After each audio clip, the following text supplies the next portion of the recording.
قال الله تبارك وتعالى في كلامه المجيد: أعوذ بالله من الشيطان الرجيم، بسم الله الرحمن الرحيم. الطلاق مرتان فإمساكم بمعروف أو تسريح بإحسان ولا يحل لكم أن تأخذوا مما آتيتموهن شيئا إلا أن يخافا ألا يقيما حدود الله، فإن خفتم ألا يقيما حدود الله فلا جناح عليهما فيما افتدت به، تلك حدود الله فلا تعتدوها، ومن يتعد حدود الله فأولئك هم الظالمون. فإن طلقها فلا تحل له من بعد حتى تنكح زوجا غيره، وَإِن طَلَّقَهَا فَلَا جُنَاحَ عَلَيْهِمَا أَن يَتَرَاجَعَا إِن ظَنَّا أَن يُقِيمَا حُدُودَ اللَّهِ، وَتِلْكَ حُدُودُ اللَّهِ يُبَيِّنُهَا لِقَوْمٍ يَعْلَمُونَ. اللہ تبارک و تعالی نے کلام مقدس کی ان آیات مبارکہ میں جو سورۃ البقرہ کی آیات ہیں طلاق کے بارے میں احکام کا ذکر فرمایا ہے. ان آیات سے پہلے سابقہ آیات میں سب سے پہلے آپ نے مسئلہ پڑھا تھا ایلا کا. اگر کسی شخص نے قسم کھا لی تھی کہ میں اپنی بیوی سے 4 مہینے تک صحبت نہیں کروں گا اور 4 مہینے گزر گئے تو خود بخود طلاق واقع ہو گئی. امام ابو حنیفہ رحمۃ اللہ علیہ کے نزدیک اور باقی ائمہ کے نزدیک حاکم اسے مجبور کرے گا کہ یا رجوع کرو یا طلاق دو. اگر 4 مہینے سے کم مدت ہے اس میں رجوع کر لے تو قسم کا کفارہ تو دے گا لیکن اور کچھ بھی نہیں کرنا ہو. اگر 3 مہینے سے 4 مہینے سے کم مدت کی قسم کھائی، قسم پوری کر کے رجوع کر لیا تو کوئی کفارہ بھی نہیں اور کوئی چیز بھی نہیں. یہ بات آپ نے پڑھ لی. اب اس کے بعد الحمدللہ دوسرا مسئلہ جو ہم نے پڑھا وہ یہ تھا کہ والمطلقات یتربصن بانفسہن 3 قروء، کہ طلاق والی عورتیں جو ہیں ان کی عدت کیا ہے؟ 3 حیض یا 3 طہر. اگر حیض نہیں آتا تو 3 مہینے، اگر وہ حاملہ ہے تو وضع حمل، یہ اس کی عدت ہے. اب اس میں آپ نے یہ مسئلہ بھی پڑھا کہ طلاق رجعی کے اندر خاوند جو ہے وہ زیادہ حق رکھتا ہے کہ وہ اگر چاہے تو اپنی بیوی کو رجوع کر لے، یعنی طلاق دی لیکن عدت کے اندر اندر اس نے رجوع کر لیا تو بس ختم ہو گئی اور کسی نکاح شکا کی کوئی ضرورت نہیں. لیکن یہ بھی ساتھ اللہ تبارک و تعالی نے ہدایت جاری فرما دی. رجوع تو ہر حال میں ہو جائے گا لیکن ہدایت اللہ کی طرف سے یہ آئی کہ ان ارادو ذالک اصلاحا، کہ بھئی اگر وہ رجوع کرنا چاہتا ہے تو مقصد صلح ہو، مقصد کسی کو پریشان کرنا نہ ہو کہ بھی رجوع کر لیا پھر طلاق دے دی، تو رجوع کر لیا پھر طلاق دے دی. تو یہ باتیں جو ہیں الحمدللہ ہم نے پہلے مسئلے کے اندر پچھلی آیات مبارک کے اندر پڑھ لی ہیں اور یہ بھی مسئلہ سمجھ آ گیا کہ طلاق کا اور رجوع کا حق جو ہے اللہ نے مرد کو دیا ہے اور مرد کو اللہ نے عورت پہ فضیلت دی ہے. مرد کا درجہ عورت سے زیادہ اعلیٰ ہے شہادات میں بھی کہ ایک عورت جو ہے وہ ایک مرد کے برابر نہیں بلکہ 2 عورتیں ایک مرد کے برابر شہادت دیں گی. اسی طرح ان کا نقصان دین بھی ہے کہ ایام حیض میں روزے سے نماز سے بھی وہ محروم ہو جاتی ہے اور اسی طرح عورتوں میں کفران عشیر بھی ہے. تو اور پھر تمام عورت کے اخراجات کا ذمہ دار جو ہے وہ بھی مرد ہے. تو اللہ نے مردوں کو فضیلت عطا فرمائی. البتہ عورتوں کے حقوق بھی اللہ نے بیان فرما دیے کہ وَلَهُنَّ مِثْلُ الَّذِي عَلَيْهِنَّ بِالْمَعْرُوفِ، کہ جیسے خامند کا عورت پہ حق ہے عورت کا بھی خامند پہ حق ہے کہ اس کے نان نفقے کا، کسوے کا، لباس کا، ٹھکانے کا، ہر چیز کا ذمہ دار. اب یہ مسائل ہم نے پڑھ لی. اب ان آیات میں اللہ تبارک و تعالی طلاق کے بارے میں اور ارشاد فرماتے ہیں کہ الطلاق مرتان فامساک بمعروف او تسریح باحسان. اللہ نے فرمایا کہ مرد کو طلاق دینے کا حق جو ہے کیا ہے، یعنی الطلاق مرتان، 2 دفعہ طلاق بس، کیونکہ مرد کے پورے اختیار میں کیا ہے 3 طلاق. اب 1 طلاق جو تھی وہ درجی ہو گئی، 2 طلاقیں اگر دے گا تو بائنہ ہو جائے گی، لیکن اس میں بھی اگر عدت گزر جائے تو دوبارہ نکاح کر کے رجوع کر سکتا ہے، یعنی نکاح ہی کرنا ہے صرف، پہلے خاوند نے دوبارہ نکاح کر لے رجوع کر لے. ہاں اگر جو ہے 2 طلاقیں بھی دے چکا تو بس اب اس کے بعد ایک ہی حق باقی ہے طلاق کا کہ بھئی یا تو پھر اس کو باقاعدہ یا تو رکھو، یا اگر چھوڑنا ہے تو پھر چھوڑ دو. جب 3 طلاقیں ہو جائیں گی تو پھر اس کے بعد پہلے خاوند کے حقوق جو ہیں وہ ختم ہو جاتے ہیں اور اس کو رجوع کا کوئی حق باقی نہیں رہتا، اور نہ ہی وہ رجوع کر سکتا ہے الا اگر کوئی یعنی ایسے حالات پیدا ہو جائیں کہ پھر وہ پہلا خاوند اپنی بیوی کو رکھنا چاہتا ہے تو اسلام نے اس کے لیے بڑی سخت پابندی لگا دی ہے کہ وہ عورت جو ہے اپنے منشے سے دوسری شادی کرے، اور صرف نکاح فرضی نہ ہو بلکہ اس سے میاں بیوی باقاعدہ مجامعت کریں، اور اس کے بعد بھی اگر خاوند اپنے مرضی سے چھوڑنا چاہے، یہ بات ہمیشہ یاد رکھیں، اگر وہ اپنی مرضی سے چھوڑنا چاہے یا اتفاق ہے کہ خاوند مر گیا عورت پھر بیوہ ہو گئی تو عدت گزارنے کے بعد پھر پہلے شوہر کے ساتھ نکاح کر سکتی، یا خاوند کا خود دل بھر گیا اور اس نے طلاق دے دی تو طلاق اگر مل گئی تو پھر بھی عدت گزارنے کے بعد جو ہے پہلے خاوند کے گھر میں واپس آ سکتی. یہ سارے مسائل جو ہیں بڑے ضروری ہیں اور انتہائی اہم ہیں، چونکہ اللہ تبارک و تعالی رحمت فرمائے کہ آج جس دور میں ہم گزر رہے ہیں بڑا پرفتن دور ہے، اور گھروں میں اختلافات، فسادات، لڑائیاں، جھگڑے، برادریوں میں اختلافات، تو ان چیزوں کے لیے اللہ نے قرآن میں بڑے کھول کھول کے احکام واضح کیے ہیں کہ بھی ہر بندہ جو ہے وہ احتیاط رکھے.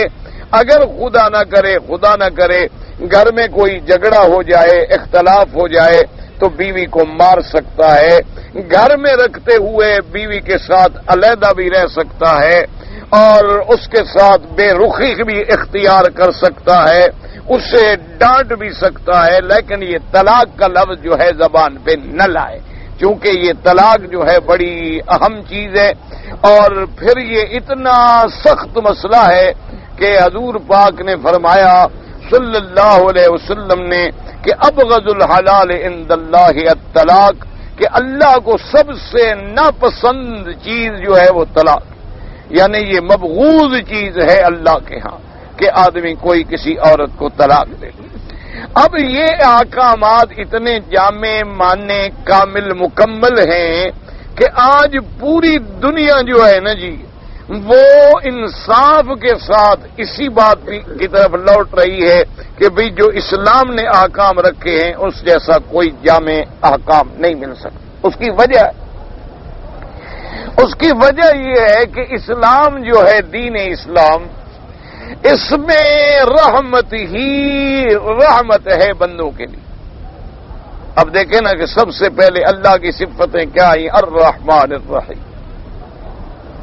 اچھا اسی طرح اللہ تبارک و تعالی نے جب اپنی صفت کا اظہار فرمایا الرحمن علی العرش استوى، حالانکہ یہ مقام تو یہ تھا نا کہ اللہ فرماتے یا اپنی صفت قہاریت کا اظہار فرماتے، صفت جباریت کا اظہار فرماتے. اللہ تبارک و تعالی نے صفت رحمان کا بیان فرمایا کہ الرحمن علی العرش استوى. اور اسی طرح یہ ہے کہ صحیح حدیث مبارک ہے کہ اللہ نے 100 رحمت پیدا فرمائی ہے، یعنی یوں سمجھیں کہ رحمت کی اگر تقسیم کی جائے تو 100 اس کی قسمیں بن جائیں گی، اس کے 100 انواع بن جائیں گے. اچھا اس 100 میں سے صرف ایک حصہ جو ہے اللہ نے دنیا میں اتارا ہے، باقی 99 حصے رحمت کے اللہ کے پاس. اب ایک حصہ رحمت کا جو ہے اسی سے یہ ساری دنیا میں اتفاق، محبت، پیار، رشتے، والدین، ماں باپ، صلہ رحمی، میاں بیوی، یہ سب ایک رحمت کا۔ اب اندازہ فرمائے کہ 99 رحمت تو ابھی محفوظ ہے۔ اور پھر اللہ تبارک و تعالیٰ نے دیکھے ہمیں پیغمبر کے ساتھ فرمایا وما ارسلناک الا رحمت للعالمین، اور حضور کی صفت کیا بیان فرمائی کہ لقد جاءکم رسول من انفسکم عزیز علیہ ما عنتم حریص علیکم بالمؤمنین رؤوف الرحیم۔ تو اللہ تبارک و تعالیٰ نے اپنی صفت رحمت کا ذکر فرمایا، اللہ نے نبی بھیجا تو اس کی صفت بھی رؤوف و رحیم رکھی اور رحمت للعالمین بنا کے بھیجا۔ اور اللہ نے نبی کی سب سے پہلی جماعت جو ہے ان کی صفت بھی کیا بیان فرمائی کہ رحماء بینہم، کہ وہ بھی آپس میں ایک دوسرے پر رحم اور مہربانی کرنے والے ہیں۔ اور اسی طرح صحیح حدیث مبارک میں آیا کہ اللہ تبارک و تعالیٰ کے نبی نے فرمایا ارحموا من فی الارض یرحمکم من فی السماء، او کما قال النبی صلی اللہ علیہ وسلم۔ حضور نے فرمایا کہ تم زمین والوں پہ رحم کرو، آسمان والا تم پہ رحم کرے۔ تو یعنی اسلام سراپا رحمت رحمت رحمت رحمت۔ اسی طرح حضور صلی اللہ علیہ وسلم نے فرمایا کہ مومن کی تو صفت یہ ہے کہ جو اپنے لیے پسند کرے اپنے دوست کے لیے بھی وہی پسند کرے، ما یحب النفس کی حب الاخی۔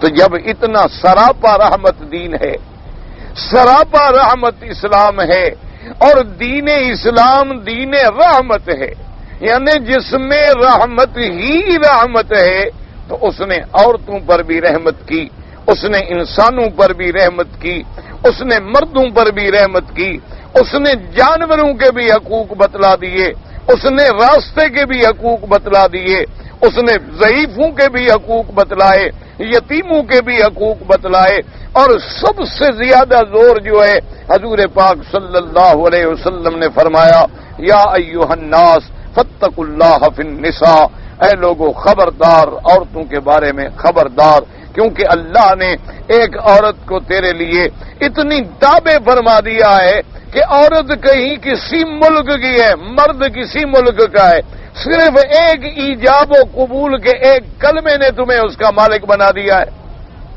تمہارے لیے اس عورت سے انتفاع کو حلال کر دیا ہے۔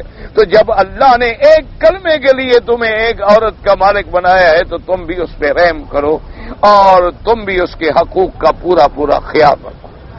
اور اسی طرح حضور پاک صلی اللہ علیہ وسلم نے فرمایا کہ یاد رکھو کہ ان النساء خلقن من ضلع اعوج، کہ یہ عورتیں جو ہیں اللہ نے ان کو آدم علیہ السلام کی بائیں پسلی سے پیدا فرمایا ہے۔ تو آپ نے فرمایا کہ جیسے پسلی میں ایک ٹیڑھا پن ہوتا ہے نا، عورت میں بھی کچھ نہ کچھ کجی تو رہتی ہے۔ یہ نہیں ہو سکتا کہ جتنا بڑا مرتبہ کیوں نہ مل جائے کوئی نہ کوئی کمی تو ہوگی عورت میں بھی۔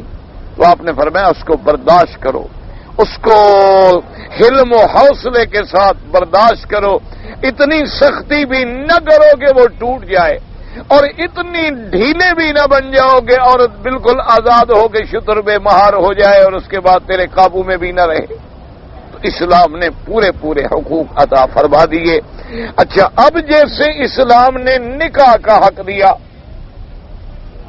کہ بھی ایک مرد جو ہے 4 عورتوں سے نکاح کر سکتا ہے، بیک وقت 4 عورتیں نکاح میں رکھ سکتا ہے، لیکن یہ حکم نہیں دیا کہ تم 4 رکھو، یعنی رکھنے کی اجازت ہے۔ اگر کوئی کرنا چاہے، اللہ نے دولت دی ہے، پیسہ دیا ہے، طاقت دی ہے، جوانی ہے، شباب ہے، وہ چاہتا ہے تو چلو بھی گناہوں سے محفوظ رکھے، دوسرا نکاح کر لے، تیسرا نکاح کر لے، چوتھا نکاح کر لے۔ اور ساتھ کتنی بڑی پابندی لگا دی کہ فَإِنْ خِفْتُمْ أَلَّا تَعْدِلُوا فَوَاحِدَةً، اور اگر تم ڈرتے ہو کہ بھی میں عدل انصاف نہیں کر سکوں گا، فرمایا پھر ایک شادی کرو، بس کافی۔ اور ساتھ یہ پابندی بھی لگا دی کہ اگر تیری 2 بیویاں ہیں اور تم نے عدل نہ کیا تو قیامت والے دن اللہ تجھے فالج زدہ اٹھائیں گے۔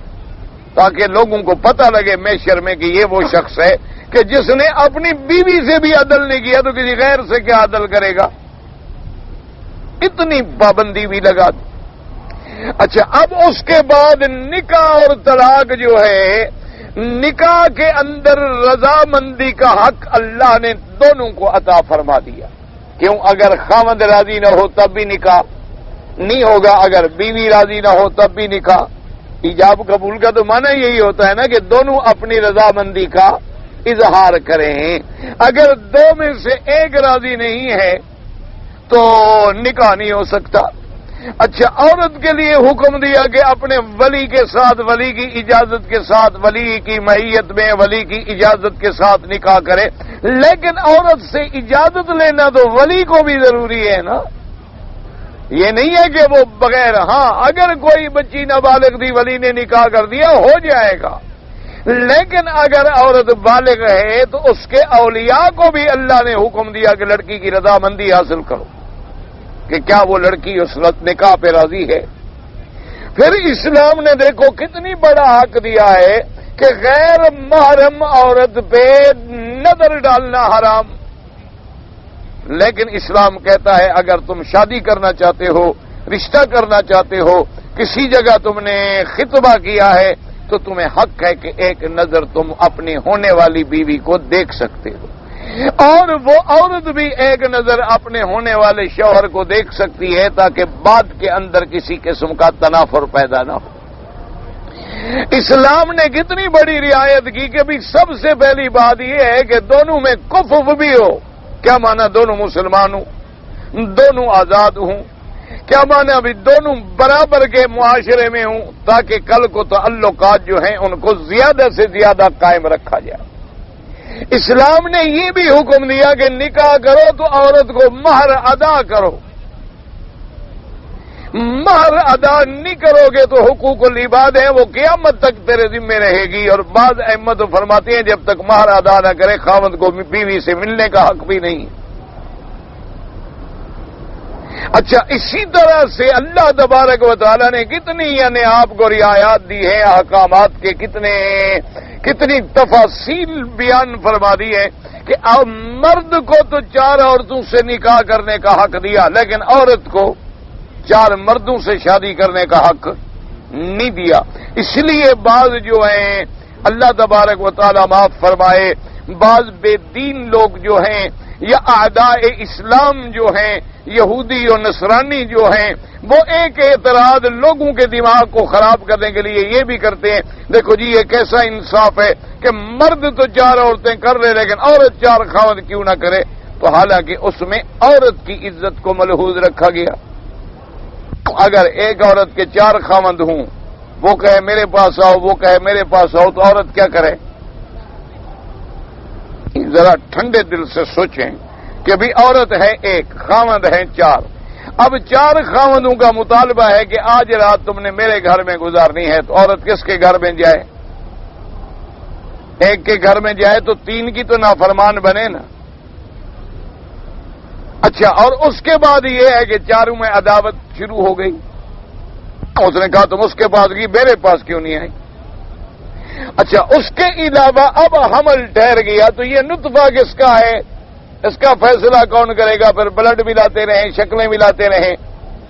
چلو کسی ایک کا بھی نطفہ ٹھہر گیا تو دوسرے کے فصل کو پانی اور لگا رہا ہے. کھیتی دوسرے کی ہے اور پانی دوسرے لگا رہے ہیں. اچھا، اس کے بعد نسب میں خلل پڑ گیا کہ عورت تو ایک خاوند 4 ہیں، پتہ نہیں اب یہ لڑکا جب پیدا ہو تو یہ ابن کس کا بیٹا کہلائے؟ 4 کا بیٹا. ایک کا بیٹا بنے تو باقی 3 نے کیا گناہ کیا ہے؟ یہ بھی اللہ نے عورت کی عزت رکھی کہ اگر اس کی ایک بیوی ہے ٹھیک ہے. اچھا 4 بیوی ہیں تو چلو یہ اور محفوظ رہے گی نا، 3 دن تو اور کسی کو بلائے گا، وہ اس کو آرام مل رہا ہے. اس سے جو نطفہ ٹھہرے گا تو اس کی اولاد ہے، باپ ایک ہے، نسب میں بھی کوئی خلل نہیں آ رہا، شناخت میں بھی کوئی خلل نہیں آ رہا.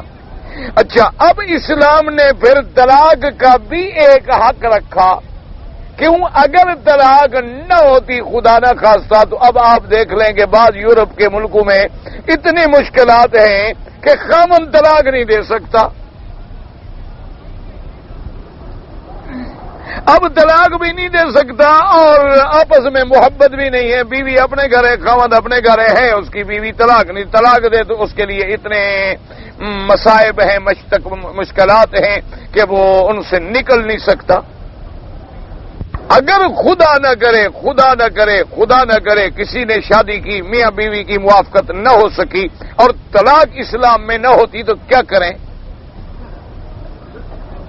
اچھا، ایک شریف آدمی نے نکاح کیا، شادی کی، پتہ نہیں ہوتا نا جی. مثلا ہم اس ملک میں بیٹھے ہیں، کسی دوسرے ملک کی عورت سے شادی کر دی، کوئی پتہ نہیں. بیوی بننے کے بعد پتہ چلا، اللہ معاف کرے کہ وہ تو بد چلن ہے، اگر طلاق کی اجازت نہ ہو تو خاوند کیا کرے؟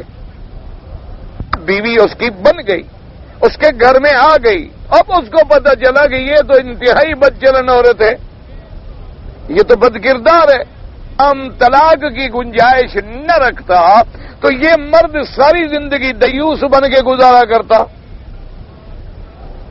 کہ بغیرت بنے اور گزارا کرے، دیوس بن کے رہے کہ جانتا بھی ہے کہ میری بیوی گندی ہے لیکن طلاق کا حکم نہیں. تو اسلام نے طلاق کی اجازت بھی رکھی.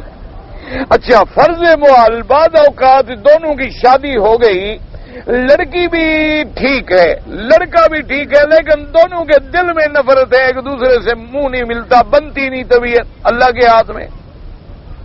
حالانکہ عورت بھی بری نہیں ہے، لڑکا بھی برا نہیں ہے، لیکن دونوں کا آپس میں دل نہیں ملا، نفرت پیدا ہو گئی. اگر طلاق کی گنجائش نہ ہوتی تو اب کیا کرے؟ تو اس لیے اسلام نے طلاق کی بھی گنجائش رکھ دی کہ بھائی خدا نہ کرے اگر ایسے حالات پیدا ہو جائیں تو تم طلاق بھی دے سکتے ہو، تاکہ طلاق دینے کے بعد تم اپنا کوئی دوسرا گھر ڈھونڈ لو، وہ اپنا جا کے کوئی دوسرا گھر ڈھونڈ لے، دونوں کے گھر جو ہیں اللہ تبارک و تعالی آباد فرما دیں گے. کوئی ایسی بات نہیں. پھر دیکھیں اسلام نے کتنا بڑا حکم دیا کہ بیوہ سے نکاح کرنا، متعلقہ عورتوں سے نکاح کرنا سنت نبی بن گیا صلی اللہ علیہ وسلم. کہ میرے آقا نے، سرکار مدینہ نے عین ان فوان شباب میں، جب میرے مدنی کا عین شباب 25 سال کی عمر تھی، تو سب سے پہلا نکاح حضور نے فرمایا سیدہ خدیجہ الکبریٰ سے، اور بی بی خدیجہ کے 2 شوہر پہلے تھے، گزر چکے تھے، اور بی بی صحابہ کی عمر بھی 40 سال تھی. اسلام نے کتنے بڑے احکام، ایسے جامع ماننے کامل مکمل احکام دیے ہیں. اچھا، پھر طلاق کا حق جو ہے اللہ نے، نکاح میں تو دونوں کا حق ہے نا جی، اگر بیوی راضی نہ ہو تو نکاح نہیں ہو سکتا، اور اس پر کوئی جبر بھی نہیں کر سکتا. اچھا، ہمارے ہاں ایک بڑا عجیب مسئلے ہوتے ہیں، اللہ پاک رحمت کرے، جہالت ایسی ہے ہمارے ملکوں میں کہ عورت بیٹھی ہوتی ہے نا جی، اس کی 4-5 سہیلیاں بھی ساتھ بیٹھی ہوتی ہیں. اب وہ قاضی صاحب آتا ہے 2 گواہوں کو لے کر، اس کے ولی کو لے کر لڑکی سے منظوری لینے کے لیے کہ بھی تمہیں فلاں ابن فلاں کا نکاح منظور ہے. لڑکی چپ بیٹھی ہوئی ہے تو دوسرا اس کا پکڑ کے گردن ہلا رہے ہیں، یا دوسرے کہتے ہاں جی ہاں قبول ہے، وہ تیرا نکاح ہو رہا ہے شریف عورت، تو جو کہہ رہی ہے کہ ہاں جی ہاں قبول ہے، تجھے قبول ہے، اس کو تو قبول نہیں ہے، تو پھر نکاح تو تیرا ہو گیا، اس نے تو قبول کیا نہیں. یہ ہمارے ہاں بڑی جاہلیت کی رسمیں ہیں، اللہ تبارک و تعالی رحمت فرمائے. حالانکہ اسلام نے اس کا بھی حل بتایا ہے. اسلام نے کہا کہ ایک کنواری لڑکی ہے اور اس سے رضامندی کے لیے جب پوچھا گیا تو وہ چپ کر گئی، تو اسلام کہتا ہے یہ چپ کرنا بھی رضا ہے، کیونکہ شریف عورت اپنی زبان سے نہیں کہتی. آج کل تو خیر نکاح سے پہلے سب کچھ ہو جاتا ہے نا جی، نکاح تو بعد میں ہوتا رہتا ہے. آج کل تو خیر دونوں ایڈوانس ہیں، بیوی بھی خاوند بھی. یہ ہم بات کر رہے ہیں پرانی، ہم چونکہ ملا لوگ ہیں نا، ہمارا تو دین بھی پرانا، وہی 1400 سال والا. ہمارے پاس تو قرآن بھی ہوئی جس کو 1400 سال گزر گئے، اور اللہ کے نبی کی نبوت اور رسالت بھی ہوئی ہے. ہم تو پرانے لوگ ہیں، پرانی باتیں کرتے ہیں. آج کل تو نئے لوگ ہیں ماشاءاللہ، شادی سے پہلے سب کچھ چیک اپ ہو جاتا ہے، میل ملاقات ہو جاتی ہے، ایک دوسرے سے تعارف ہو جاتا ہے، اور سارے مراحل جتنے میاں بیوی نے بعد میں طے کرنے ہیں وہ پہلے ہو جاتے ہیں، نکاح کے بارے میں بعد میں غور ہوتا۔ بہرحال اسلام ان چیزوں کا روادار نہیں۔ اور ایک بات جو آج کل یہاں بھی ہے، اللہ معاف کرے، ہمارے ملکوں میں بھی ہے، یہاں بھی ہے، کہ بعض اوقات یہ ہوتا ہے کہ ایک خطیب نے خطبہ کیا، کیا مانا، پیغام دیا کہ جی میں لڑکی سے شادی کرنا چاہتا ہوں، آ گئے اس کے وارث بھی آ گئے، ولی آ گئے، لڑکی نے بھی قبول کر لیا، یعنی خطبہ ہو گیا، گویا جسے آج کل کی رسم میں کہتے ہیں منگنی ہو گئی، انگوٹھی پہنا دی، یہ کر دیا، لیکن ابھی باقاعدہ شرعی نکاح نہیں ہوا، شرعی طور پہ نکاح نہیں ہوا، نکاح بعد میں ہوتا ہے۔ تو اب کیا رواج بن گیا، اللہ معاف کرے کہ بس جناب وہ خاوند ٹیلی فون پہ گھنٹے گھنٹے باتیں کر رہے ہیں، اور اس کو لے کے بازار جا رہا ہے، ادھر جا رہا ہے، سیر کر رہا ہے، اور کوئی کہے کیا کہتا ہے جی میری مخطوبہ ہے، ہماری تو بات چیت ہو گئی، میں نے انگوٹھی پہنا دی، انہوں نے انگوٹھی پہنا دی، وہ بھی راضی ہیں، ہم بھی راضی ہیں، بات کیا ہے، باقی تو نکاح ہے، ہو جائے گا۔ یہ اسلام اس کی اجازت نہیں دیتا، جب تک نکاح نہ ہو جائے۔ ہاں، نکاح کے بعد اس کی بیوی ہے، نکاح کے بعد اس کی بیوی ہے، وہ علیحدہ بیٹھ سکتے ہیں، علیحدہ رہ سکتے ہیں، کیوں شریعت میں تو نکاح ہی اصل چیز ہے نا۔ باقی یہ رخصتی یا اس کو روانہ کرنا شوہر کے گھر میں یا اس کی، یہ تو ایک رواج ہے، اصل چیز تو وہ ہے جب نکاح ہو گیا، شریعت میں اس کی بیوی ہو گئی۔ تو ان چیزوں کا پورا خیال رکھا کریں۔ اچھا، اگر عورت شریف عورت ہے، شریف عورت جو ہے، اب وہ بیچاری زبان سے نہیں بول سکتی، یعنی ہمارے لوگوں میں تو اتنا پہلے دور میں اتنا حیا تھا کہ عورت نکاح کے بعد، شادی کے بعد بھی شرم کے مارے کئی مہینوں تک خاوند کے ساتھ بیٹھ کے کھانا نہیں کھا سکتی، خاوند کا نام نہیں لیتی شرم سے۔ اب تو شرم نام جس کا ہے نا جی، غیرت نام ہے جس کا، گئی تیمور کے گھر سے، اب تو نہ غیرت رہی نہ شرم رہا۔ تو اسلام یہ کہتا ہے کہ عورت اگر چپ کر گئی، اس کا معنی ہے راضی ہے۔ اچھا، کسی نے جا کے اب جناب اس سے پوچھا کہ بھئی فلاں ابن فلاں کا نکاح تمہارے ساتھ کر رہے ہیں، حق المار یہ ہے، تم قبول کر دیو، ہنس پڑی، تو یہ بھی رضا ہے۔ اچھا، بعد فقہا نے لکھا کہ رو پڑی، تو انہوں نے کہا بعض اوقات خوشی سے بھی رونا ہوتا ہے، الا وہ اظہار کرے، انکار کرے۔ کیوں؟ یہ سارے مسئلے ان لوگوں نے کہاں سے لیے ہیں؟ قرآن سے، کہ جب بھی حضرت ابراہیم علیہ السلام کی بیوی کو خوشخبری دی گئی تو وہ ذائقت فبشرناها باسحاق ومن وراء اسحاق یعقوب، تو خوشی کے وقت عورت ہنس بھی پڑتی ہے۔ تو یہ ساری چیزیں انہوں نے قرآن و حدیث سے لی ہیں۔ اللہ تبارک و تعالی صرف یہ ہے کہ ہمیں سمجھنے کی توفیق عطا فرما دے، ہمیں اتنا علم بھی عطا فرمائے کہ ہم اپنے بزرگوں کی باتوں کو سمجھ سکیں۔ تو بہرحال کہنے کا، اچھا اب نکاح میں تو عورت کی رضامندی جو ہے وہ شرط ہے، لیکن طلاق میں عورت کی رضامندی کوئی شرط نہیں، طلاق اس کے ہاتھ میں نہیں، طلاق ہے خاوند کے ہاتھ میں۔ اور یہ شکر کرو، طلاق اگر عورت کے ہاتھ میں ہوتی نا، اللہ کی رحمت سے تم روز طلاق لے کے باہر آتے گھر سے۔ یہ تو ابھی اس کے ہاتھ میں طلاق نہیں ہے تو جوتے اٹھا رہے ہو، ابھی تو اس کے ہاتھ میں طلاق بھی نہیں ہے۔ تنخواہ آئے یکم کو ماشاءاللہ سب سے پہلے بیگم کے ہاتھ پہ رکھیں گے، ماں بھوکے بیٹھی رہے تو بیٹھی رہے۔ نہ کتنے بیٹے ہیں باحیا جو تنخواہ آتی ہے ماں کو دیتے ہیں جا کے۔ ٹھنڈے دل سے سوچ لو، مکہ شریف میں عبادتیں تو کر رہے ہو، نمازیں بھی پڑھ رہے ہو ماشاءاللہ، کعبہ شریف کے ساتھ بھی آپ کو بڑی محبت ہے، لیکن کتنے باحیا فرزند ہیں کہ تنخواہ کے بعد والدین کو پیش کریں گے، جی ابا جان یہ ہماری تنخواہ ہے، آپ ہمارا خرچہ بھی دیں، ہماری بیوی کا بھی دیں، بڑے ہیں آپ جو بیٹھے ہیں تو ہم کیا ہیں؟ حضور نے فرمایا انت ومالک لابیک، تم اور تمہارا مال تو تمہارے باپ کا ہے۔ اللہ نے فرمایا کہ میرے حقوق عبادت کے بعد اگر حق ہے تو تیرے والدین کا ہے۔ وَاعْبُدُوا اللَّهَ وَلَا تُشْرِكُوا بِهِ شَيْئًا وَبِالْوَالِدَيْنِ إِحْسَانًا۔ تو لیکن آج کتنے لوگ ہیں ہر چیز بیوی کے ہاتھ میں ہے، یعنی خامند کا جو خرچہ ہے مہینے کا وہ بھی بیوی کے ہاتھ میں ہے، وہ دے مرضی نہ دے تو مرضی، وہ بجٹ بنا کے دے گی خاوند صاحب کو کہ اتنے پیسے آپ حضرت خرچ کر سکتے ہیں، باقی باقی تو میں نے اپنے اکاؤنٹ میں ڈال دیے ہیں۔ بازار میں سودا خریدنے جائیں تو اس خاوند کے جیب میں اللہ کی رحمت سے 1 ریال بھی نہیں ہوتا، وہ صرف یعنی اپنا سوٹ پہن کے اکڑ کے چلتا ہے، پلے ولے کچھ نہیں ہوتا۔ سودا لیں گے تو پھر وہ بیگم سے کہے گا کہ مہربانی کریں ذرا پھر ان کو پیسے دیں، اس کی مرضی آئے تو دے دیں، مرضی آئے تو کہا نہیں یہ تو کپڑا ٹھیک نہیں ہے، چھوڑو پھر دیکھیں گے تمہارے لیے، جب پیسے ختم ہو جائیں گے تمہارے لیے مٹی دیکھے گی، پہلے وہ اپنے سوٹ شوٹ خرید کے جب ختم کر لے گی تو پھر تمہارے لیے کو بچ گیا تو بچ گیا، نہ تو اسی صاحب کا تنخواہ پہ گزارا کرو۔ اور جب وہ حرم شریف میں آئے تو اس کا ذمہ داری یہ ہے کہ میک اپ سنگار کر کے ماشاءاللہ حرم میں ایسی آتی ہیں جیسے انارکلی جا رہی ہیں کرنے کے لیے، اور خاوند کی ڈپٹی کیا ہے کہ وہ جوتے پھینک دے دروازے پر اور جوتے لے کے بیٹھے رہے، جب بیگم واپس آئے گی تو پیش کریں۔ اسلام کو چھوڑو گے اللہ اسی طرح ذلیل کرتا۔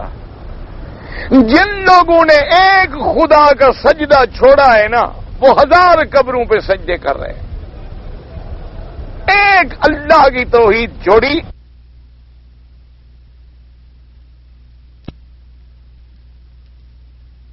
وہ خامند کو رکھا ہے۔ اچھا طلاق اتنی نازک چیز ہے کہ زبان سے کہہ دیا بس ہو گئی، یہ ضروری نہیں ہوتا کہ تم گواہ لے آؤ اور قلم کاغذ لے آؤ اور دوات لے آؤ، نہ بس زبان سے کہہ دیا ہو گئی، ختم۔ بیوی سنے تب بھی ہو گئی، بیوی نہ سنے تب بھی ہو گئی، بیوی اپنے ملک میں ہے تم نے یہاں طلاق دی، طلاق ہو گئی۔ ایسی خطرناک چیز ہے طلاق، اس لیے اس کا لفظ جو ہے کبھی زبان پہ نہ لایا کریں۔ جھگڑا ہو جائے آدمی سختی کر لے، مار لے، گھر سے اس کو ماں باپ کے گھر میں بھیج دے، اپنے گھر میں علیحدہ کر دے، یہ کیا ہے کہ طلاق سے کھیلتا رہے۔ اچھا پھر اسلام نے طلاق میں بھی کتنی رحمت کی کہ بھئی طلاق دینی ہے تو ایک دو، بھئی تمہارا مقصد صرف یہ ہے نا کہ بیوی کو طلاق دو، ایک دے دو بس ختم ہو گئی، عدت گزر گئی، ختم ہو گئی بات۔ لیکن اگر کوئی ایسے حالات ہو گئے تو بھئی دو، بس ختم کرو اب بات کو، 2 طلاقیں ہو گئی۔ لیکن جناب اب بھی تمہارا صبر نہیں ہوا تو فرمایا پھر آخری تمہارے پاس ایک رہ گئی ہے، یا رکھ لو یا پھر چھوڑ، اب پھر تمہیں رجوع کرنے کا کوئی حق نہیں رہے۔ اچھا اسی میں اللہ نے دوسرا مسئلہ بھی بیان فرمایا، اس کو بھی سمجھ لیں کہ الطلاق مرتان فامساک بمعروف او تصریح باحسان، کیا مانا کہ 2 دفعہ طلاق دینے کے بعد یا تو رکھنا ہے تو پھر بھلائی سے رکھو، یہ نہیں کہ پھر تم اسے تنگ کرو، نہ، اگر چھوڑنا ہے تصریح باحسان، اگر چھوڑنا ہے تو احسان کے ساتھ، یہ نہیں ہے کہ طلاق دیا تو دھکے دیے، ذلیل کیا، الزام لگایا، مارا پیٹا، بس جب تم نے طلاق دے دی ختم ہو گئی بات۔ حتیٰ کہ علماء نے لکھا ہے جیسے حدیثوں میں آپ پڑھیں گے کہ اگر تم طلاق دینا چاہتے ہو بالکل ہمیشہ کے لیے تب بھی عورت کو کچھ کپڑے کوئی چیز کچھ دے کے روانہ کرو، کیونکہ اتنا عرصہ زندگی تم نے اکٹھے گزاری ہے، چھوڑتے ہو تو پھر احسان کے ساتھ چھوڑو، شرافت کے ساتھ چھوڑو۔ اگر تم نے معاہدہ کیا تھا محبت کے ساتھ تو اب چھوڑو بھی محبت کے ساتھ۔ یہ کوئی طریقہ تو نہیں ہے کہ جب تم معاہدہ کرو، جب تم نکاح کرو، جب تم کاروبار شروع کرو تو ایک دوسرے کے ساتھ پیار ہے، محبت ہے، اور جب توڑنا چاہو تو پھر گالیاں اور گلوچ اور الزام اور دنیا جہان کی تہمتیں اور فلاں۔ فرمایا نہ، خبردار، جیسے تم نے رکھنا ہے بھلائی سے رکھو، چھوڑنا ہے احسان کے ساتھ معاملہ کرو، چھوڑنا ہے تو احسان کے ساتھ چھوڑ۔ اسی لیے میرے اللہ نے قرآن پاک میں آپ نے الحمدللہ پہلے پڑھا بھی ہے اور سنا بھی ہے کہ اللہ نے اپنے نبی کو بھی یہ حکم دیا کہ اپنی بیویوں کو فرما دیں ان کنتن تردن الحیات الدنیا وزینتها فتعالین امتعکن واسرحکن سراحا جمیلا وَإِن كُنتُنَّ تُرِدْنَ اللَّهَ اللہ نے فرمایا میرے مدنی اپنی بیویوں سے کہہ دو اگر تمہیں دنیا کی زندگانی اور زینت عزیز ہے تو آؤ میں تمہیں کچھ نفع کی چیز بھی دے دوں اور تمہیں بڑے اچھے آسن طریقے سے آزاد کر دوں جاؤ پر کسی دنیا داروں سے شادی کرو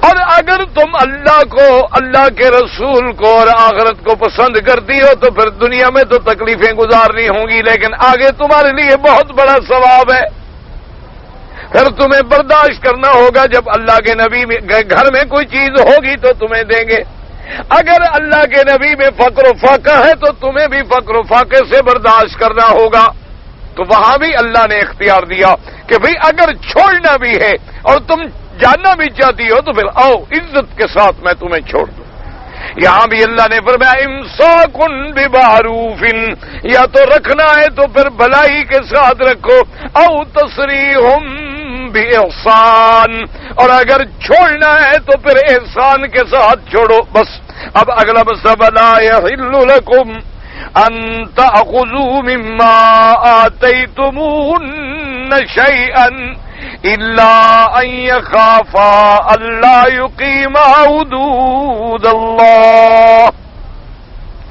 فإن خفتم ألا يقيما حدود الله فلا جناح عليهما فيما افتدت به اب اس میں دو مسئلے ہیں ایک مسئلہ یہ اللہ نے فرمایا وَلَا يَحِلُّ لَكُمْ أَن تَأْخُذُوا مِمَّا آتَيْتُمُوهُنَّ شَيْئًا کیا مانا اگر تم طلاق دینا چاہتے ہو اب عزت کے ساتھ طلاق دے کے اس کو فارغ کر دو احسان کے ساتھ اس سے یہ مطالبہ نہ کرو کہ تم مجھے اتنے پیسے دو تو میں طلاق دوں گا یا تم مجھے میری حق مار لوٹاؤ فلاں چیز کرو فلاں جو کچھ دے چکے ہو مت لو ہاں اگر یہ اور صورت ہے کیا مانا کہ اگر بیوی کو یقین ہو چکا ہے یا تم دونوں کو یہ یقین ہو چکا ہے کہ ہمارا آپس میں گزر نہیں ہو سکتا اور خامد طلاق نہیں دینا چاہتا عورت مطالبہ کرتی ہے کہ جی میں چونکہ تیرے حقوق نہیں ادا کر سکتی پھر تیرے گھر میں رہنے کا کیا فائدہ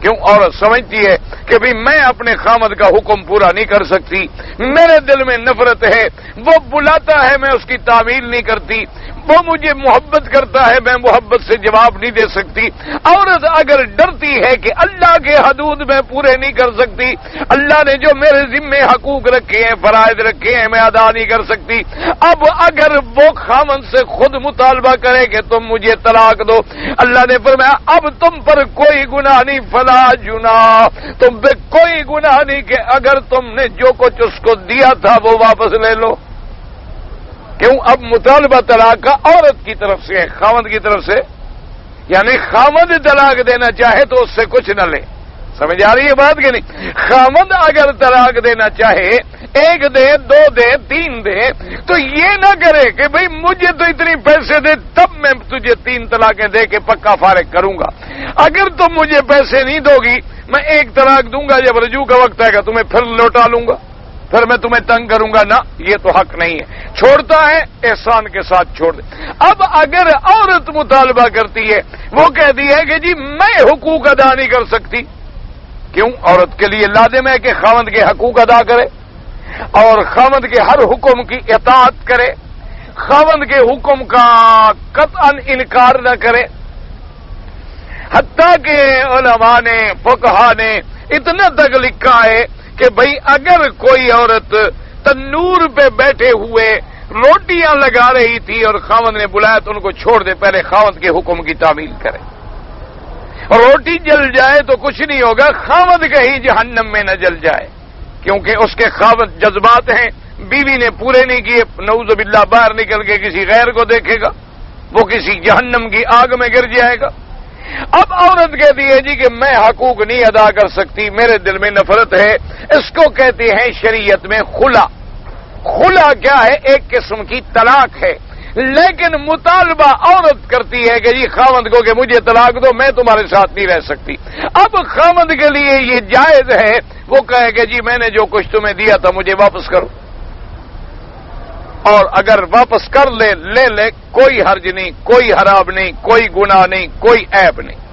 سب سے پہلا مسئلہ جو ہے یہ ثابت ابن قیس کا آیا حدیث پاک میں کہ اس کی بیوی نے حضور صلی اللہ علیہ وسلم کی خدمت میں آ کے یہ درخواست کی کہ یا رسول اللہ صلی اللہ علیہ وسلم، اللہ کی شان ہے، میں نے اپنے خاوند کو دیکھا کہ چند دوستوں کے ساتھ آ رہے تھے تو چھوٹے قد کے ہیں، سیاہ رنگ کے ہیں، میرے دل میں نفرت آ گئی، میں اس کے گھر میں نہیں رہ سکتی اور میں اپنے خاوند کے حقوق نہیں ادا کر سکتی۔ تو جب میں حقوق ادا نہ کروں تو پھر بیوی بننے کا کیا فائدہ ہوا؟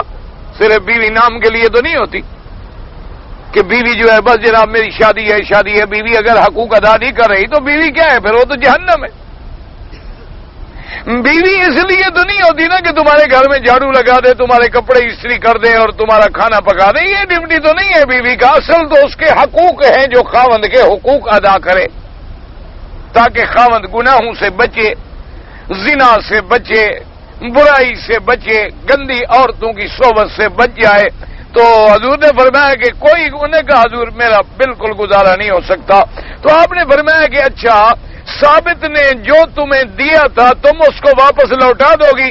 اس نے کہا حضور میں وہ بھی لوٹا دوں گا اور اگر کچھ لینا چاہتا ہے تو اور بھی لے لے، لیکن میں اس کے ساتھ رہ نہیں سکتا۔ تو اس لیے اللہ نے فرما دیا، اس میں بتا دیا کہ فَإِنْ خِفْتُمْ، اگر ڈرتے ہو اللہ یقیما حدود اللہ کہ تم اللہ کے حدود کو قائم نہیں رکھ سکتے ہو، فلا جناح علیہما فی مفتدت بہ، تم دونوں پہ کوئی گناہ نہیں ہوگا، جو عورت کو تم نے دیا تھا وہ تمہیں واپس کرے، لیکن فرمایا خبردار تلک حدود اللہ، یہ ساری حدیں جو ہیں ہم نے اسلام میں شریعت میں حدیں مقرر کر دی ہیں، فلا تعتدوا، اللہ کے حدود کو کبھی نہ توڑنا۔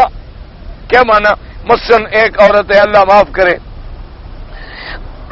اللہ نہ کرے اس کا کسی دوسرے آدمی سے تعلق بن گیا، اس نے کہا ٹھیک ہے تم خاوند کو تنگ کرو، طلاق حاصل کرو، جو کچھ لیتا ہے لے لو، میں دے دوں گا تمہیں۔ اللہ نے فرمایا خبردار پھر تم میری حدیں توڑ رہی ہو۔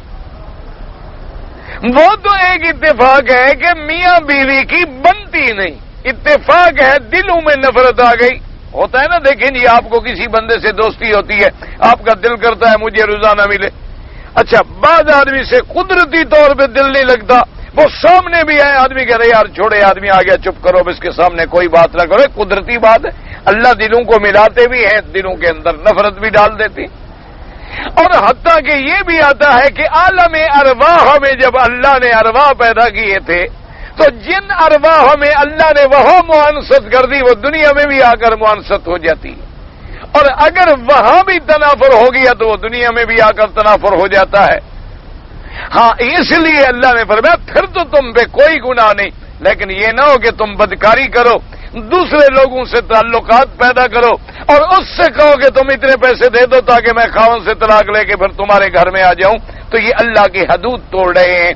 اچھا ایسے جب حالات ہوں نا، ایک بات پہ غور کیا کرو کہ جو عورت پہلے خاوند کا گھر برباد کر کے آ رہی ہے وہ تیرا بھی آباد نہیں کرے گی، فکر نہ کرو۔ بعض لوگ عشق کے چکر میں آ جاتے ہیں نا، بیچارے بڑے مجنون بن جاتے ہیں۔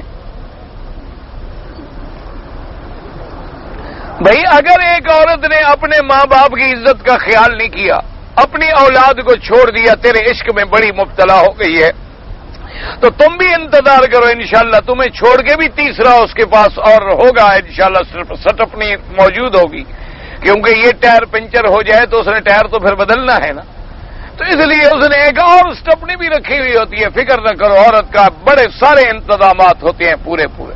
اس لیے اللہ نے فرما دیا کہ یہ حدود اللہ ہے، خبردار ان کو توڑو گے تو پھر اس سے بڑا تم وَمَن يَتَعَدَّ حُدُودَ اللَّهِ، پس جو شخص اللہ کے حدود سے تجاوز کرے فَأُولَئِكَ هُمُ الظَّالِمُونَ، وہی لوگ ہیں جو پھر اپنی جانوں پہ ظلم کرنے والے ہیں۔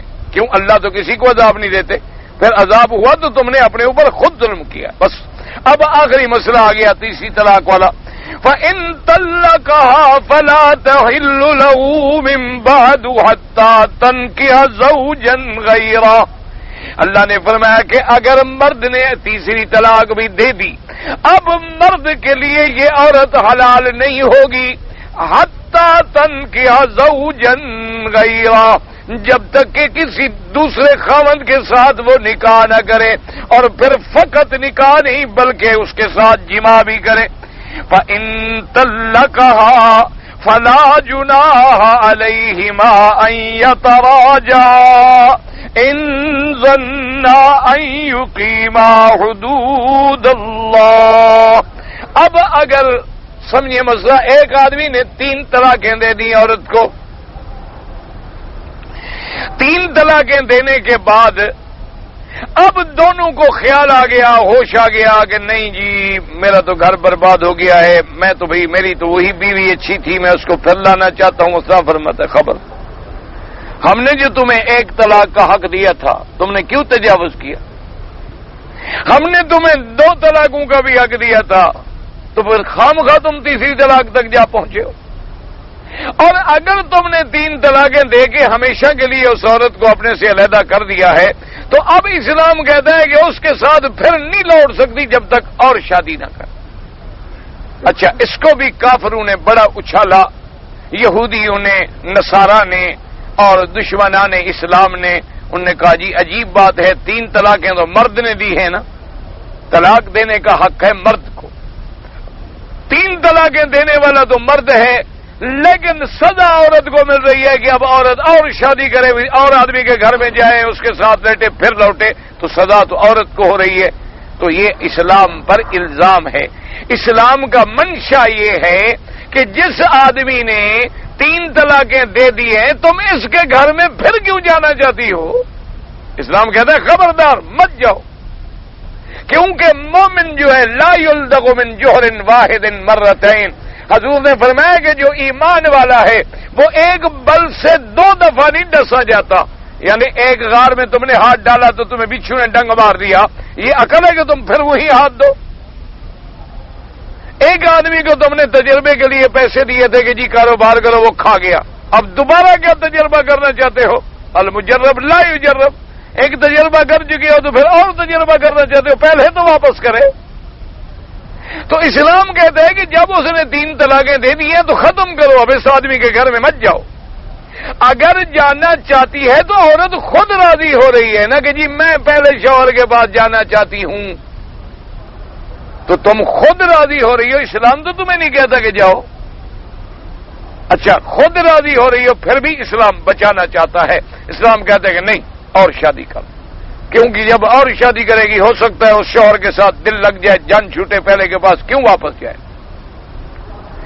اس لیے اسلام نے تو الٹا تیری حفاظت کی، تم اسلام کو الزام دے رہی ہو. اسلام تو تیری وجہ سے اتنی سخت حکم. اچھا، پھر ایک بات یاد رکھو، اگر عورت دوسرے خاوند کے پاس جا رہی ہے تو نکاح کر کے جا رہی ہے، اور زیادہ ضمیر اور اگر کوئی باحیا آدمی ہے تو پہلے کو تکلیف ہوگی نا کہ دیکھو میں اگر یہ زیادتی نہ کرتا تو آج میری بیوی دوسرے کے بستر پہ نہ لیٹتی. زیادتی تو اس کے ساتھ ہو رہی ہے، اس خاوند کے ساتھ ہو رہی ہے کہ آج اس کی عزت، اس کے بستر کی زینت جو تھی وہ دوسرے کے گھر میں آ رہی ہے، اس لیے کہ اس نے زیادتی کی. عورت کو 3 طلاقیں کیوں دی؟ اچھا، فَإِن طَلَّقَهَا، اگر وہ دوسرا شوہر خود بخود طلاق دے دے یا مر جائے، تو اللہ نے فرمایا کہ فَلَا جُنَاحَ عَلَيْهِمَا أَن يَتَرَاجَعَا. اب پہلا شوہر اور بیوی دوبارہ رجوع کر سکتے ہیں نکاح کر کے، لیکن عدت کے بعد. اگر دوسرے شوہر نے بھی طلاق دے دی تو جب عدت گزر جائے تو اب پہلے خاوند کے ساتھ پھر نکاح کر سکتی ہے. لیکن اللہ نے فرمایا خبردار یہ دیکھ لو کہ ان ظنا ان یقیما حدود اللہ، اگر تم دونوں کو یہ یقین ہے کہ بھئی اب دوبارہ شادی کر کے ہم ایک دوسرے کے حقوق ادا کریں گے، اللہ کے حدود کو نہیں توڑیں گے، تو پھر نکاح کرو. اگر ایسا نہ ہو کہ تم اس کو شادی کر کے لے آؤ پھر اچھا تم کل تو اس کی بیوی بنی تھی اور تم نے یہ کیا تھا اور تم نے یہ کیا تھا اور میں نے جب تم کو چھوڑ دیا تو پتہ نہیں تم کہاں کہاں پھرتی رہی، تو پھر اگر وہی نفرت ہے تو نہ کرو۔ اگر تمہیں یقین ہے کہ ہم دونوں پھر شریعت کے مطابق اللہ کے حدود کو نہیں توڑیں گے تو پھر تمہیں حق ہے، اسلام اجازت دیتا ہے کہ رجوع کر سکتے ہو۔ اللہ نے فرمایا وَتِلْكَ حُدُودُ اللَّهِ يُبَيِّنُهَا لِقَوْمٍ يَعْلَمُونَ، یہ اللہ نے حدود اور قوانین وضع کر دیے ہیں، کھول کے بیان کر دیے ہیں، لیکن فائدہ ان کو ہوتا ہے جو جاننے والے ہیں، علم رکھتے ہیں۔ جو جانتے ہی نہیں، جن کو حلال حرام کا پتہ نہیں، ان کے لیے کیا ہے؟ فائدہ تو ان کو حاصل ہوگا جو اللہ کے حلال و حرام کو جاننے والے ہیں، اللہ کے احکام کو جاننے والے ہیں۔ واللہ تعالی عالم علمہ اتم۔ بہرحال اپنی عورت کو قرآن پڑھا سکتے تو ہو گیا، کل پھر تم نے محفوظ رکھا ہوا ہے۔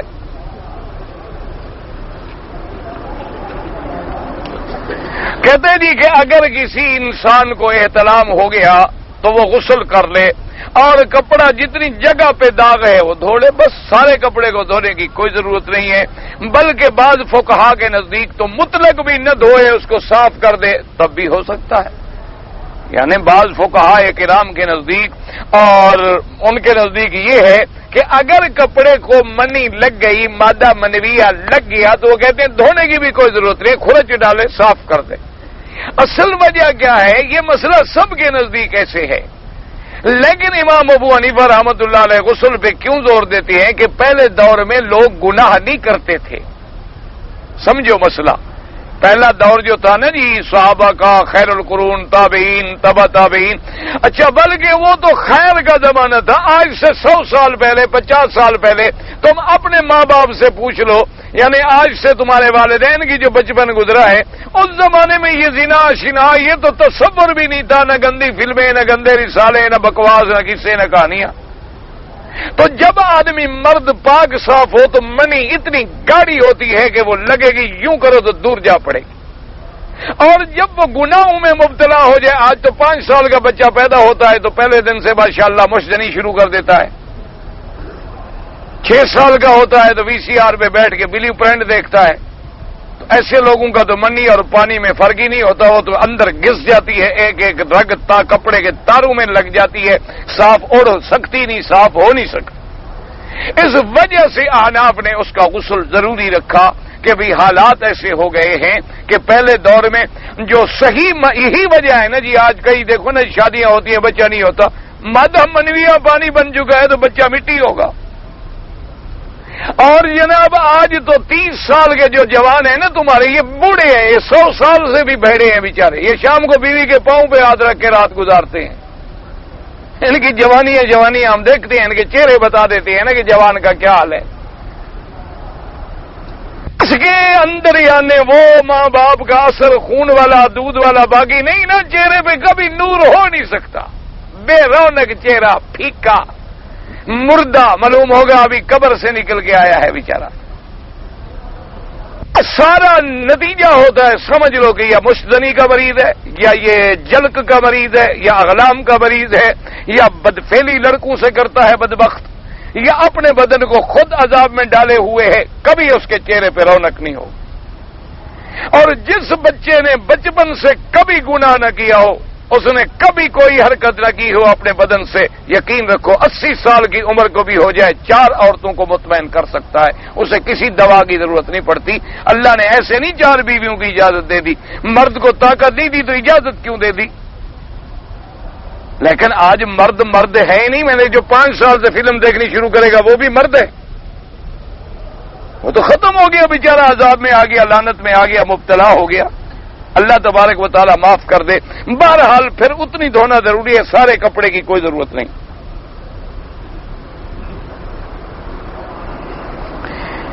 کہتے ہیں جی جو آدمی بے نمازی کے ہاتھ سے کھانا کھاتے ہیں اس کے گناہ ایسے جھڑتے ہیں، اچھا الٹا گناہ گھر جاتے ہیں، ماشاءاللہ، واہ بھائی واہ، پھر تو بے نمازی ڈھونڈ کے کھانا کھانا چاہیے، بڑا بے وقوف آدمی ہے، بھی حدیث ہو سکتی ہے کوئی؟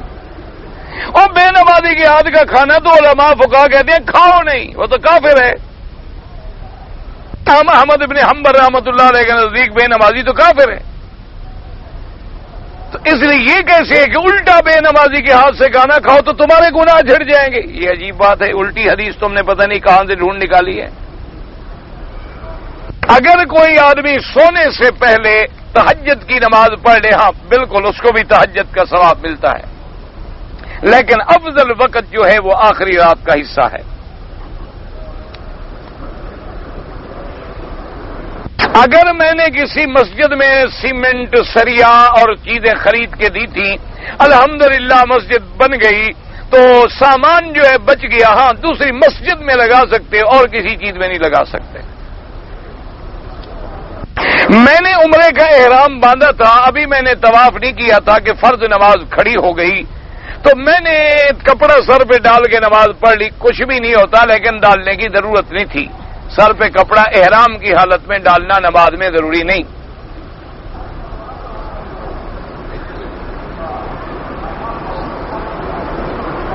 کہتے جی ہمارے ملک میں بعض حضرات جو ہیں وہ پیر کی بیعت کرتے ہیں، بالکل ٹھیک کرتے ہیں، لیکن صرف یہ دیکھ لیں کہ پیر اور مرشد جو ہے وہ کتاب اللہ اور سنت رسول اللہ کا جاننے والا بھی ہو اور اس پہ عمل کرنے والا بھی ہو۔ پھر فائدہ یہ ہوتا ہے کہ جب آدمی کسی کو بڑا بنا لیتا ہے تو اس کی بات کو مانتا ہے، اس کے حکم پہ چلتا ہے۔ جیسے گھر میں کسی کو بڑا نہ بناؤ، سارے بڑے بن جاؤ تو گھر دیکھ لو کیسے آباد ہوگا۔ ورنہ اگر خود پیر مرشد نے کبھی نماز نہیں پڑھی تو تمہیں بھی تو جہنم کا راستہ دکھائے گا نا۔ ایسے پیر مرشد سے بچو، جاہلوں سے بچو، بدعتیوں سے بچو، مشرکوں سے بچو، اہل توحید اور کتاب و سنت کے ماننے والے اہل حق کے ساتھ ضرور تعلق رکھو۔ اللہ کا حکم ہے یا ایھا الذین آمنوا اتقوا اللہ وکونوا مع الصادقین، سچے لوگوں کے ساتھ اپنے تعلقات کو جوڑو۔ جب میں نماز پڑھتا ہوں تو مجھے غلط خیالات آتے ہیں، کچھ بھی نہیں ہوتا، غلط خیالات معاف ہیں، اور اگر آتے ہیں تو یہ بھی ایمان کی علامت ہے، کوئی بری بات نہیں، کیونکہ تمہارا دل اللہ کی طرف لگتا ہے نا تو شیطان ہٹانا چاہتا ہے۔ میری خالہ نے میرا جب نکاح ہو رہا تھا تو اس نے بڑی کوشش کی کہ نکاح نہ ہو، بہرحال نکاح ہو گیا، تو کیا خالہ کے گھر میں اب میں اپنی بیوی کو بھیجا کروں؟ کوئی حرج نہیں، تمہیں یقین ہے کہ کوئی نقصان نہیں ہے تو بھیج، تو کوئی سی بات ہے، صلہ رحمی ہے، نہ بھیجو، تمہاری مرضی ہے، کوئی تمہیں شریعت حکم نہیں دیتی کہ ضرور اپنی بیوی کو بھیجو۔ خالہ تو تیری لگتی ہے نا، تیری بیوی کی تو کچھ بھی نہیں لگتی، تم جایا کرو ملنے۔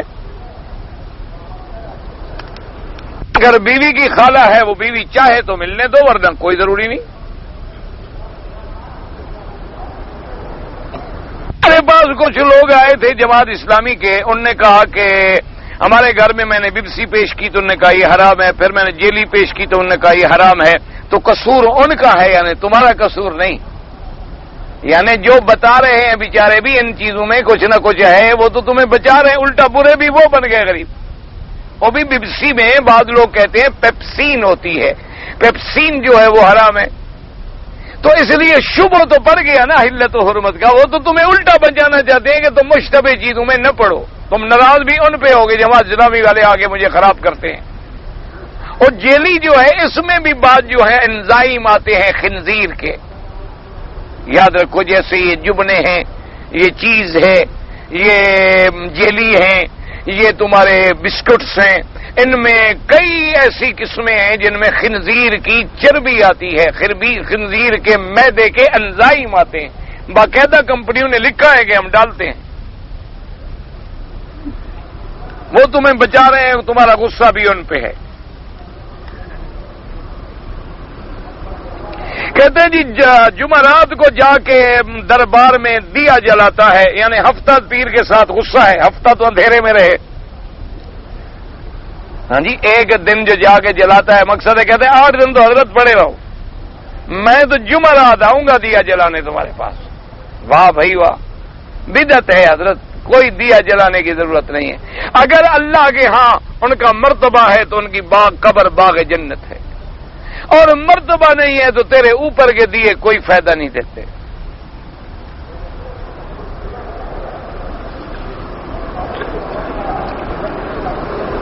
کہتے جی گھر میں اگر بکری یا بکرا یا جانور موجود ہے، اتفاق یہ ہوا کہ جانور بیمار پڑ گیا، اب خطرہ ہے کہ وہ جانور مر جائے اور گھر میں کوئی آدمی نہیں ہے، عورت ہے، یعنی عورت آدمی نہیں ہوتی، نہ عورت کیا ہوتی ہے؟ وہ آدمی نہیں، وہ جن ہے۔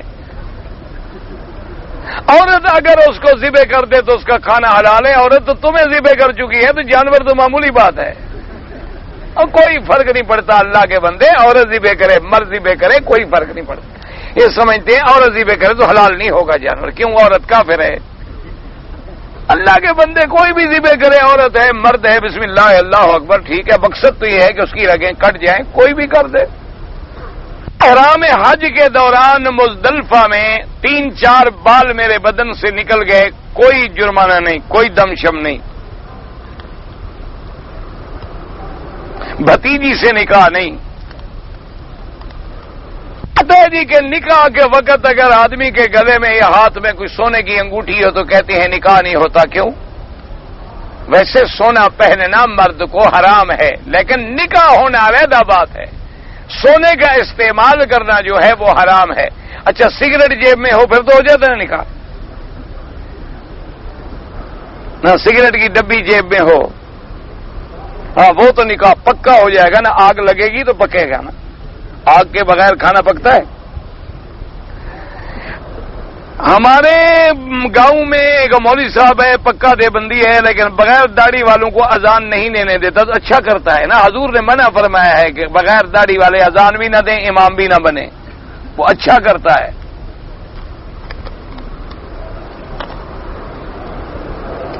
یہ آدمی اپنی پہلی عورت کو طلاق دیے بنا دوسرا نکاح کر لے تو کیا نکاح ہو سکتا ہے؟ ہاں 4 ہو سکتے ہیں۔ میری بیٹی کا نام آنسا رکھا ہے، ٹھیک ہے، انس سے ہے، کوئی حرج نہیں، بالکل ٹھیک ہے۔ جمعہ کی نماز کی رکعت پتہ نہیں کیا، بہرحال احناف کے نزدیک پہلے بھی 4 سنتیں، پھر 2 فرض، پھر 4 سنتیں۔ میں نے نفلی روزہ رکھا ہوا تھا، روزے کی حالت میں میں نے بیوی کو بوسہ دیا، کچھ بھی نہیں ہوتا، روزہ شوزہ نہیں ٹوٹتا۔ میرا رشتہ ایک لڑکی سے ہو گیا، اچھا ابھی ہمارا منگ نہیں ہوا تو رشتہ نہیں ہوا، رشتہ تب ہوگا جب نکاح ہوگا، ابھی تو مسئلہ سنایا ہے، ابھی بات چیت مت کرو، ہاں نکاح کے بعد۔ معراج کی تحقیق، جب قرآن میں معراج کی آیت آئے گی انشاءاللہ وہ مسئلہ بھی آ جائے گا۔ ہر ہاتھ کی 5 انگلیاں جوڑ کر پانی پینا جائز ہے؟ جائز ہے۔ علیحدہ کر کے پینا جائز ہے، جیسے پیو، وہ تم نے ضروری ہے اس کو علیحدہ کر کے پینا ہے، کیوں؟ نہیں، یہ کوئی مسئلہ ہے، کیا کریں؟ اصل میں بات یہ ہے کہ مولوی اپنا ہو، مفت میں ملے تو پھر ٹھیک ہے بابا، جو مرضی ہے کرو۔ محرم کی 10 تاریخ کو قبروں میں جاتے ہیں، پھل بیچتے ہیں، تقسیم کرتے ہیں، سب بدعت ہے، ناجائز۔